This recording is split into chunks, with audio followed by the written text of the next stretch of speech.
ഇതിൽ സർക്കാരിന് ഒരു നിലപാടേ ഉള്ളൂ. അതേത് കേസാണെങ്കിലും ആ നിലപാട് സ്ത്രീകൾക്കും കുട്ടികൾക്കും എതിരെ അതിക്രമം നടത്തുന്ന ഒരാളെയും സംരക്ഷിക്കില്ല. മുഖം നോക്കാതെ നടപടിയെടുക്കും സർ. ബഹുമാനപ്പെട്ട മന്ത്രി ഇവിടെ പറഞ്ഞതുപോലെ ഒരു നിലപാടാണ് ആവശ്യം നമുക്ക് എല്ലാവർക്കും. കൊച്ചിൻ യൂണിവേഴ്സിറ്റിയിൽ നടന്ന സംഭവം നിങ്ങളുടെ ആളുകൾ അത് കേസെടുത്തില്ല. കാരണം ഇയാൾ പാർട്ടിക്കാരനാണ്. ബേബി സ്റ്റുഡന്റ് വെൽഫെയർ ഡയറക്ടർ, കുട്ടികളുടെ ക്ഷേമം അന്വേഷിക്കണതിന്റെ ഉദ്യോഗസ്ഥൻ കറക്റ്റ് ആളുടെ കയ്യിലാണുള്ളത് കൊടുത്തേക്കുന്നത്. വ്യാജ പരാതി നൽകിയ പെൺകുട്ടിക്കെതിരെയും ഡോക്ടർ ബേബിയെ ആക്രമിച്ച ഗുണ്ടകൾക്കെതിരായും കർശന നടപടി സ്വീകരിക്കണം. നിലപാട് വേണം സാർ. നിലപാട് ഇതാണ് നിലപാട്.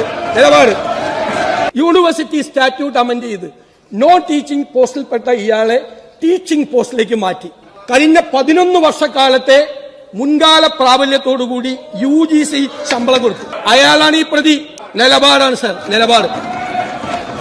കാലടി ശങ്കര കോളേജ് 20 പെൺകുട്ടികളിലെ നമ്മുടെ മക്കളെ പോലെയുള്ളവരുടെ ചിത്രം അശ്ലീല പോസ്റ്റിൽ ഇട്ടവന് 15 മിനിറ്റ് പോലും പോലീസ് സ്റ്റേഷനിൽ എത്താതെ അവന്റെ നടപടിക്രമങ്ങൾ വേഗം പൂർത്തിയാക്കി തോളെ കൈയിട്ട് മോൻ പൊക്കൊള്ളാൻ പറഞ്ഞു. സാർ നിലപാടാണ് സാർ, അത് നിലപാട്. തെരഞ്ഞെടുപ്പ് കാലത്ത് നിങ്ങളുടെ കോഴിക്കോട് ജില്ലാ സെക്രട്ടറിയുടെ മകനിട്ടൊരു കമന്റ് ഉണ്ട്. മുൻ MLA അമ്മയുടെ പോസ്റ്റിൽ കയറി മകനിട്ടൊരു കമന്റ് ഉണ്ട്. സാർ വായിക്കാൻ പറ്റില്ല. കാരണം അതൊക്കെ നിലപാടാണ് സാർ.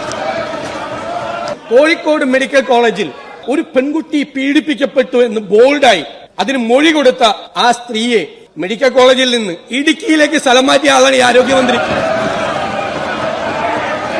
ASFന്റെ സംസ്ഥാന വൈസ് പ്രസിഡന്റിനെ അധിക്ഷേപിച്ച് കേട്ടാൽ അരയ്ക്കുന്ന തെറി പറഞ്ഞ ആള് നിങ്ങൾ എന്തു പ്രമോഷൻ കൊടുത്തിട്ടാണ് SFI സെക്രട്ടറി ആക്കിയത്? അത് നിലപാടാണ്. പ്രമോഷൻ കൊടുത്ത് SFI സെക്രട്ടറി ആക്കിയത്. 6 വയസ്സുകാരിയായ പെൺകുട്ടിയെ പീഡിപ്പിച്ച് കെട്ടിത്തൂക്കിയ DYFIക്കാരനെ പോലീസ് സംരക്ഷിച്ചു. പാർട്ടിക്കാരെ സംരക്ഷിച്ചു. കാപ്പ കേസിൽ പ്രതിയായ ആളെ മാലയിട്ട് പാർട്ടിയിലേക്ക് ക്രിമിനലിനെ സ്വീകരിച്ച ഈ ആരോഗ്യമന്ത്രിയാണ് നിലപാടിനെ കുറിച്ച് ഞങ്ങളെ പഠിപ്പിക്കുന്നത്.